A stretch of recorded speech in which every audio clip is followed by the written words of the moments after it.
mon petit, tu me le gardes, hein. Regarde.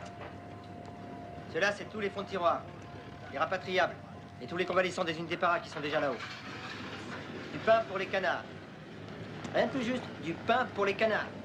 C'est tout ce qui vous reste comme réserve? Oh non, on a encore 3 bataillons para en ado. Finirons peut-être par les envoyer, au goutte à goutte. Trop tard, les cons. Mais... Arrête. T'es pas amené ici pour faire la critique du commandement, regarde. C'est tout ce que je te demande. Je vais te dire. Un soldat accepte de se faire tuer pour remplir sa mission. C'est dans son contrat. À notre solde. C'est notre honneur. Seulement, un soldat a horreur qu'on l'envoie à la mort pour rien. Par connerie, par incompétence, par veulerie. Ça nous dégoûte.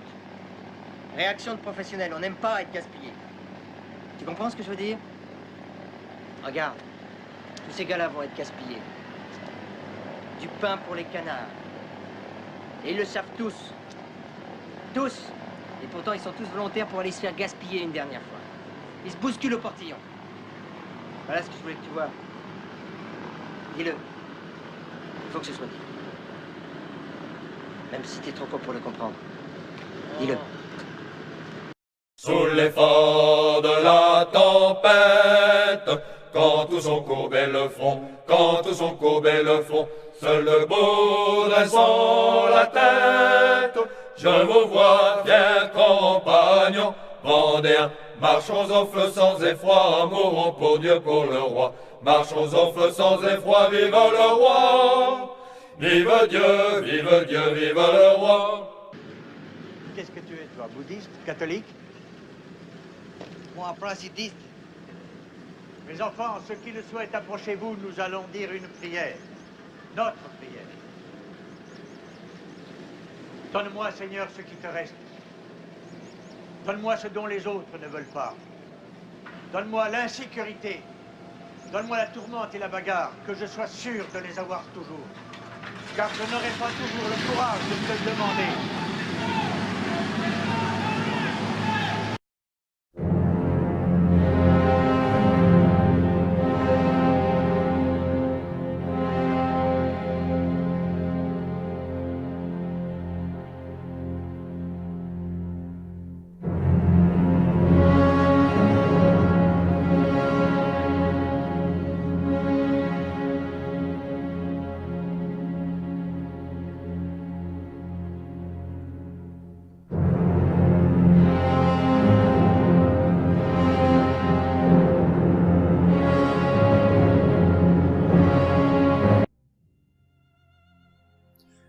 Chers amis, bonjour, ici le colonel Von Hagen. Pour ceux et celles qui auraient raté les épisodes précédents, ouais, regardez un peu ça, vous voyez, la vie est un spectacle, hein, la vie est un ensemble de spectacles, je paraphrase Guy Debord. J'en ai marre du spectacle, ça me gonfle en fait, ça me gonfle. Ça fait donc... une bonne dizaine de jours que je me dis, mais quand même, il faudrait faire un podcast. Mais je ne décolère pas depuis 10 jours. Non, j'arrive pas. Alors, comme là, je sens une accalmie, j'en profite. Hein. J'ai plusieurs choses à dire. Alors, je vais me mettre un peu à l'aise. Et je vais vous citer un homme que j'aime beaucoup, le général George S. Patton Jr. Saw through a glass and darkly, the age-long strife I see, where I fought in many guises, many names, but always me. So forever in the future shall I battle as of yore, dying to be born a fighter, but to die against once more. Alors oui, me direz-vous, qu'est-ce que je viens faire avec ce poème en anglais de George S. Patton? Mais c'est un peu le sentiment qui m'anime. C'est-à-dire comme lui, j'ai un peu l'impression d'avoir combattu sous bien des uniformes et dans bien des combats. Je suis donc le colonel Von Hagen. J'ai servi les rois de France. Et alors qu'il y a peu de temps, c'était le triste anniversaire de la bataille de Dien Bien Phu, mon cœur s'est glacé. Comme à chaque fois à cette période de l'année, je ressens un étrange sentiment. Et je voulais vous faire partager cela. Je sais, ça paraît peut-être un petit peu étrange. Mais la conjoncture est un truc très très bizarre, la synchronicité, comme ils disent. Il se trouve que, alors que c'était ce triste anniversaire, et que je rentrais en voiture d'une rencontre avec de vieux camarades, de camarades d'école, je précise, j'écoutais les informations et voilà Tipac, Israël bombarde Damas. Ça, plus l'espèce de sentiment étrange qui me prenait, je me suis dit, mais bordel de merde. Ils la veulent, hein, ils la veulent, cette espèce de guerre. Ils la veulent, hein. Une guerre pour rien, comme beaucoup de guerres. Comme beaucoup de guerres de la République. Une guerre pour rien. Ni pour le peuple, ni pour une juste cause, juste comme toutes les guerres de la République, pour la finance. Ouais. Et par-dessus le marché, je regarde mon fil d'actualité et je vois Hervé Ryssen qui va passer au tribunal le 23. Alors je ne pourrai pas monter pour soutenir Monsieur Ryssen, mais je lui dédie ce podcast parce que c'est un combattant, ce monsieur. Le hasard est étrange. J'écoutais également quelques podcasts états-uniens. Je voyais les différents discours de l'inénarrable Benjamin Netanyahou, hein, qui faisait son numéro de vendeur professionnel. Hein, les Anglais ont un terme pour ça, c'est warmongers, les promoteurs de guerre. Vous savez, ceux qui... Ils la veulent, leur foutue guerre. Ils veulent nous entraîner dans leur délire. Hein. Je ne décolère pas depuis 10 jours. Alors que de magnifiques écrivains ont écrit des choses incroyables, comme je pense par exemple au poème oui, de Pascal Bonetti. Je ne sais pas si vous avez lu le livre de Paul Bonnecarrère sur la Légion étrangère, qui s'appelle Par le sang versé. Je vous le conseille. Hein. Et vous savez, ce poème qui dit « Qui sait si sous l'arche immense ne repose pas un de ces fils de France, etc. » Bon, je vais pas vous citer encore un poème. Mais voilà. Voilà.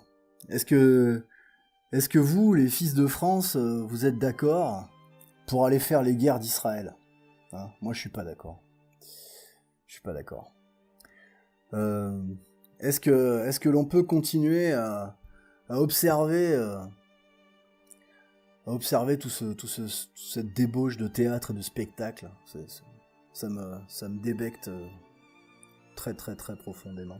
Je n'ai que peu de respect pour ces gens-là, pour les Attali, les BHL, les Kouchner, tous ces gens-là qui nous entraînent un peu plus loin dans la décadence de la République. Hein, la République est une lente décadence de la France. Et comme me le faisait remarquer un de mes très chers amis, je suis le roi de la digression. Hein. je comprends pourquoi j'ai aussi peu de personnes qui écoutent mes podcasts. C'est de la digression pure et dure. Mais je suis comme ça. C'est pas grave, hein, moi ça me va. Mais regardez bien... Regardez toutes ces histoires d'attaques sous faux drapeau. Nous avons l'USS Maine. Hein. Nous avons, pendant la guerre froide, l'affaire de l'USS Liberty. Hein, qui, pour entraîner, dans l'espérance d'entraîner les USA dans une guerre, ce destroyer américain, qui avait de grandes oreilles, s'est fait bombarder par la chasse israélienne. Et intéressez-vous à cette histoire, c'est passionnant. C'est passionnant. Et Monsieur Trump, qui de nos jours rompt l'accord avec l'Iran. Alors bon, là, on peut spéculer dans tout un tas de choses. Mais on se demande vraiment, enfin moi je me demande, vers où nous entraîne-t-il ? En France, c'est pas bien de pointer du doigt le fameux lobby qui n'existe pas. Non, c'est pas bien, il faut pas. On n'a pas le droit. Hein. Et pourtant, le lobby qui n'existe pas existe bel et bien aux USA. Hein. On appelle ça l'AIPAC. Hein. Cette association de promotion d'Israël, hein, qui veille au grain, qui est infiltrée à tous les étages dans l'appareillage américain, pour être certain que les États-Unis, qui est une puissance, c'est indéniable, fassent les guerres d'Israël. Hein, je vous avais parlé du Project for a New American Century, porté par les néoconservateurs américains, et Trump a nommé au secrétariat d'État John Bolton.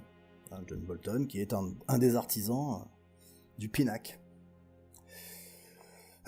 Et nous, en France, hein, on s'en fout. Tout va bien. Tout va très bien. C'est parfait. Arrivez-vous à toucher du doigt l'abject de la République. Cette construction qui a désuni les Français. Je vais vous citer Louis XIII. La France a bien fait voir qu'étant unie, elle est invincible, et que de son union dépend sa grandeur, comme sa ruine de sa division. C'est presque prémonitoire.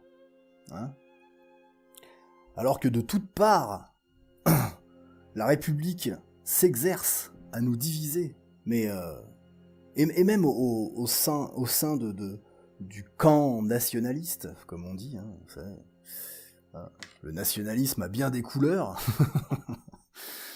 Ça continue, hein, on continue à se taper sur la gueule, et les gens qui tiennent les manettes là-haut, ils doivent bien se taper sur le bide, hein. Ils doivent se marrer, ces mecs-là. Et je les comprends. Par moments, j'avoue, je rigole. Quand on voit un Papacito qui défie Alain Soral en boxe sur YouTube, YouTube est un formidable outil de communication. Hein. Bon, c'est une entreprise privée qui nous laisse de l'espace, et puis quand ils ont envie, ils nous dégagent de là, etc. Du coup, autant se servir de YouTube pour passer nos messages, pas pour faire du spectacle. Parce que peut-être que certaines personnes sont pétries de bonnes intentions, j'essaie de ne pas voir le mal partout, mais force est de constater que c'est du spectacle. Une fois de plus, ce n'est que du spectacle. Allons au cœur des sujets, certains le font très bien, mais ce qui est étrange, c'est de voir à quel point ces spectacles passionnent les gens. Cessons d'être des spectateurs, hein, c'est facile à dire, hein, cessons d'être spectateurs, devenons des acteurs. Ouais, bon. Mais finalement, c'est pas si con. Hein, devenons des acteurs. Il est évident que le processus, comment ils appellent ça, le processus démocratique, le vote, toutes ces choses, bon, hein, on n'arrivera pas bien loin avec ça. Mais si nous nous servons de ces outils-là pour faire passer nos idées, peut-être avons-nous une infime chance de transformer les pensées, et cela ne viendra pas sur nos générations. Il faut tabler sur les générations suivantes, il convient de se préparer. Mais il s'agit de faire des choses. Moi, c'est vrai que, étant dans des contrées un peu plus sauvages, je me sers de YouTube pour essayer de rentrer dans les têtes. Mais cessons d'être des spectateurs. J'avais envie dans ce podcast de vous montrer les différents extraits, des différentes allocutions de Benjamin Netanyahou. Mais finalement non, c'est bien trop déprimant. Hein, vous chercherez par vous-même ce que ce battleur de foire immonde nous promet comme avenir. Et j'ai plutôt envie de partager avec vous un message d'espoir. Un de mes amis m'a fait parvenir la préface. Il a pris le temps de prendre en photo la préface d'un livre sur Monsieur de Charette, un livre de Michel de Saint-Pierre. Et la préface est écrite par Maurice de Charette.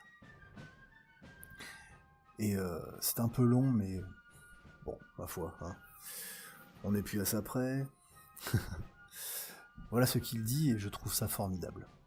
Pourtant un jour, peut-être, la France, fatiguée de tant d'aventures, réveillée du long cauchemar qui la projette depuis 2 siècles de constitution en révolution, de victoires trop rares en invasion profonde, de conquêtes en empire perdu, d'honneurs humiliés en amertume stérile, de querelles en rancune, de frères ennemis en familles disloquées, la France donc décidera de faire un retour à ses traditions et de se reconnaître à nouveau pour la fille aînée de l'Église. Et même, pourquoi pas, elle décidera de revenir à la stabilité que ses rois lui ont donnée pendant près de 1000 ans. Écoutant Saint Pie X, elle entendra Jésus-Christ lui dire « Lave-toi des souillures qui t'ont défiguré, et va, fille aînée de l'Église, nation prédestinée, vase d'élection, va porter, comme par le passé, mon nom devant tous les peuples et tous les rois de la terre. » Ce jour-là, alors, oui, vraiment, la Vendée sera apaisée et nos morts pourront enfin s'étendre sous notre terre loyale pour y attendre la résurrection. Car alors, la plus belle France, la plus douce, celle que nous chérissons, éclairera à nouveau la route des hommes. Sommes la jeunesse du monde, messieurs. Maurice de Charette. Voyez-vous, je suis un idéaliste, je l'avoue, je suis désolé, je ne suis pas forcément un pragmatique, je suis un idéaliste. Et c'est pour ça que, quand les temps sont obscurs, comme en ce moment, je ressens les choses peut-être un petit peu plus fort que les autres. Mais j'ose croire que notre jeunesse, une certaine jeunesse, peut-être pas tous, une certaine jeunesse est là, est consciente de la grandeur de ce beau pays. La France n'est pas grande parce que la République en a fait. La France est grande parce que les monarchies en ont fait. Parce que nos monarchies en ont fait. Et je trouve que ce court passage de Maurice de Charette, qui était, je crois, capitaine aux zouaves pontificaux, est un beau message d'espoir. Je veux croire en cette résurrection de la France. Alors non, nous les fils de France, nous n'irons pas faire les guerres pour Israël. Certainement pas. Et j'espère que... Alors je parle parce que je suis un père. Je ne veux pas que mes enfants, mes garçons, aillent se battre pour cette république infâme. Je veux qu'ils aient la cheville au corps, la tradition. Et j'espère que les gens qui m'écoutent et qui ont des enfants ont bien ça dans la tête également. Gardons l'espoir, soyons en toute chose vaillants et joyeux. Après tout. Et je paraphrase encore ce coup-ci ce que dit à la fin de ces podcasts Sacre TV. Oui, notre jour viendra. Alors, chers compagnons, portons haut les couleurs de la monarchie française, soyons fiers de ce que nous sommes, ne nous laissons pas museler par ces salopards. Je vous souhaite une excellente journée, je vous dis vive le roi, vive la France, soyez royalistes.